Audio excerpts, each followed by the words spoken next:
Why is everybody acting like this? Today's mystery begins with a race that no one understands. Listen to natural English pronunciation and let's see if you can solve the mystery before Dinah does. Let's begin. Wonderland through Dinah's eyes. Chapter 3, The Place That Was Already Waiting. Dinah climbed onto the shore as the last of the floodwater settled into quiet pools behind her. She stopped for a moment and shook the water from one paw. The ground felt solid again. "Thank goodness," she said. Around her, the other animals were already talking. Some complained about being wet, while others argued whose fault the flood had been. However, no one seemed interested in leaving. Dinah looked around the clearing where birds rested on branches above them. A duck inspected its feathers, and a lory spoke over everyone else. The mouse stood on a small rock as though preparing to announce something very important. Dinah sat near the edge of the gathering. She liked having room to move. The mouse cleared its throat. "Ahem! If everyone would listen, please," it began. Most of the animals looked around the mouse, but some only pretended to listen. The mouse began telling a very long story. Dinah did not understand much of it. The duck interrupted often, and the lory disagreed before the mouse finished speaking. Several birds hopped closer to Dinah, then farther away again. None of them stayed still for very long, and Dinah noticed something curious.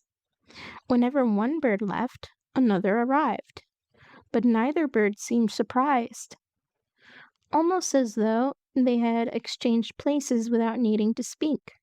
Dinah lifted her ears.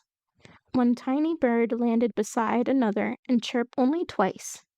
The second bird immediately flew into the trees. A moment later, a different bird arrived from somewhere deeper in the forest. No one except Dinah seemed to notice. She wondered if the birds were having an entirely different conversation while the mouse continued speaking. His voice rose and fell steadily. Most of the other animals nodded at the right times because they seemed to recognize when they were expected to. Dinah tilted her head. "Nobody is listening to his story," she thought. "They're only listening to each other listening." The mouse eventually stopped. Silence settled over the clearing. It lasted only a heartbeat. Then the dodo stepped forward. "I know exactly how to dry everyone," it announced proudly. The other animals gathered around, but Dinah stayed where she was. The dodo scratched a line in the dirt, then another. Then it looked at both lines and walked away. "What are the rules?" asked the duck. "There aren't any," replied the dodo. "When do we begin?" asked the lory. "We already have," said the dodo. No one questioned the answers. One by one, the animals began running. Some ran quickly, while others wandered. Several changed directions halfway through the race. Dinah watched quietly. The strange thing was not that they were racing. The strange thing was that nobody seemed to know why. A small bird landed nearby and looked toward the animals. "Has this happened before?" Dinah asked. The bird tilted its head. "Of course," it replied. "When?" Dinah asked. The bird opened its wings, then it flew away. Dinah looked back towards the race. The animals continued running. No one seemed wetter nor drier, and nobody seemed closer to finishing. It felt less like a race and more like something everyone remembered doing, even though no one remembered starting.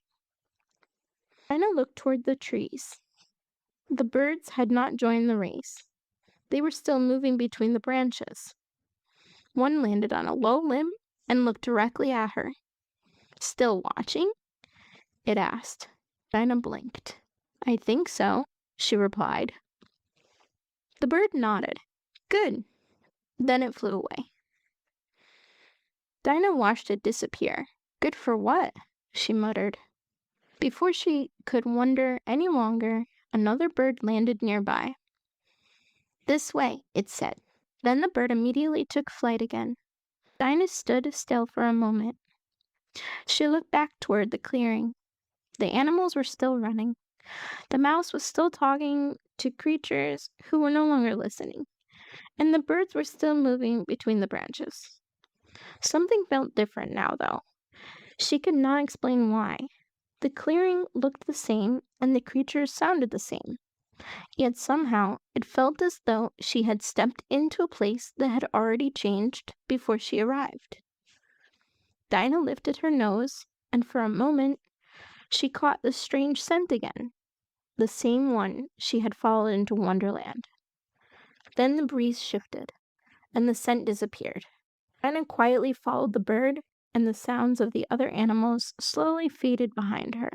The forest welcomed her with cooler air and soft ground beneath her paws. Then the other birds appeared again, one at a time. Each stayed only long enough to offer a few words.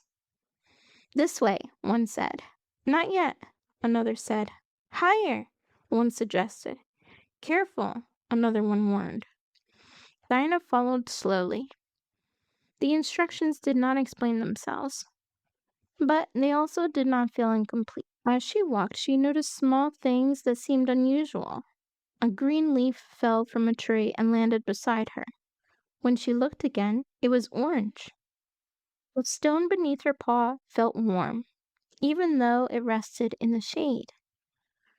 The flower beside the path was closed, but its scent smelled as if it had already fully bloomed. Dinah stopped beneath a tall oak tree and looked upward. The branches crossed each other like paths in the sky. One bird landed above her, and another one landed farther away. Neither bird spoke. They simply watched one another. Then, without warning, both flew in opposite directions. Dinah hesitated. She expected them to return, but they didn't. The forest became quiet, and the silence made Dinah feel as if somebody was waiting for her. She looked ahead, and between the trees stood an old house. Its roof leaned slightly to one side. Several windows were broken. Vines climbed across the stone walls. Dinah stood very still and looked around. The house looked as though it had been there for a very long time, longer than the forest around it, and longer than the path that led to it. For the first time since entering Wonderland, Dinah felt as though something was watching back at her. A breeze slipped through the trees. Very faintly, beneath the scent of old wood and damp moss, another scent drifted toward her of old metal and dust. It was a scent that reminded her of her past. Dinah lifted her head. "I've smelled that before, but I can't place it." Before she could remember, the breeze disappeared. Only the old house remained. After a long time, Dinah quietly walked towards the front door.